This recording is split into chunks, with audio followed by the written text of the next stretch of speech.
Quaid Azam, Part 211. Having regard to your mentality, it is really difficult for me to make you understand the position any further. Well said by Quaid Azam Muhammad Ali Jinnah to Nehru. Having regard to your mentality, it is really difficult for me to make you understand the position any further.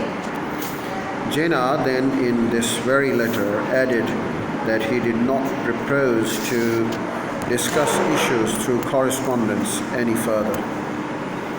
It is striking that though Jinnah's centrality, hence of the Muslim League, was implicitly recognized by all the principal actors on the stage in this rapidly evolving situation in India, the Viceroy, the entire Congress leadership, Gandhi, Subhash Bose, and all other political organizations, yet Nehru had difficulty until almost the last minute in accepting this reality.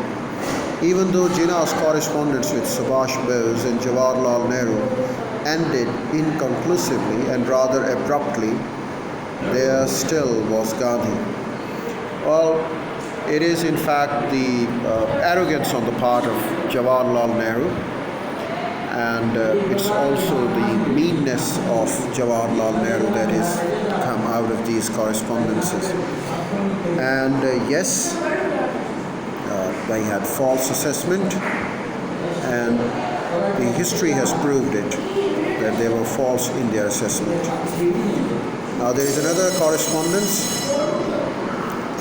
Dear Shri Jinnah, it's been by Gandhi. Gandhi correspondence to Jinnah. Dear Shri Jinnah, Khair has given me your message. I wish I could do something, but I'm utterly helpless. My faith in unity is as bright as ever, only I see no daylight out of the impenetrable darkness, and in such distress I cry to God for light. Yours sincerely, M.K. Gandhi. Jinnah had sent B.J. Khair, a Bombay lawyer, with a special message to Gandhi seeking Hindu-Muslim unity so as to jointly work for independence of India. Khair saw Gandhi at Kittal in South Gujarat. As a result of this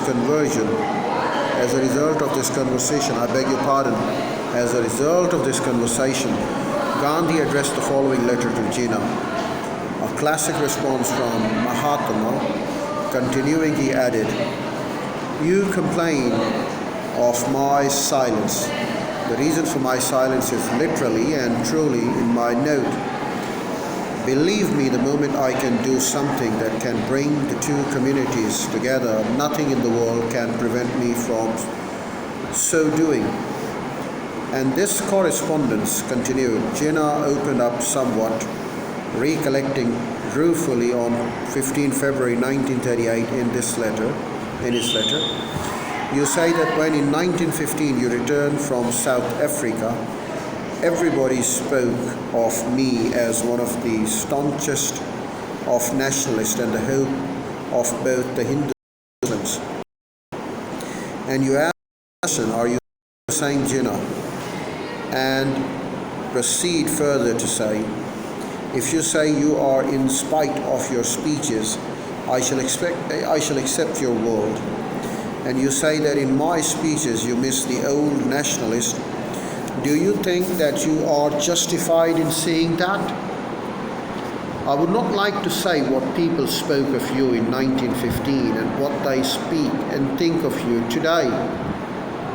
Nationalism is not the monopoly of any single individual, and in these days it is very difficult to define it. But I don't wish to pursue this line of controversy any further.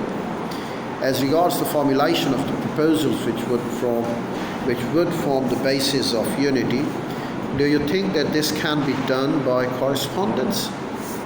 Gandhi replied, so far as I am concerned, just as on the Hindu-Muslim question, I was guided by Dr. Ansari. Now that he is no more in our midst, I have accepted Maulana Abul Kalam Azad as my guide.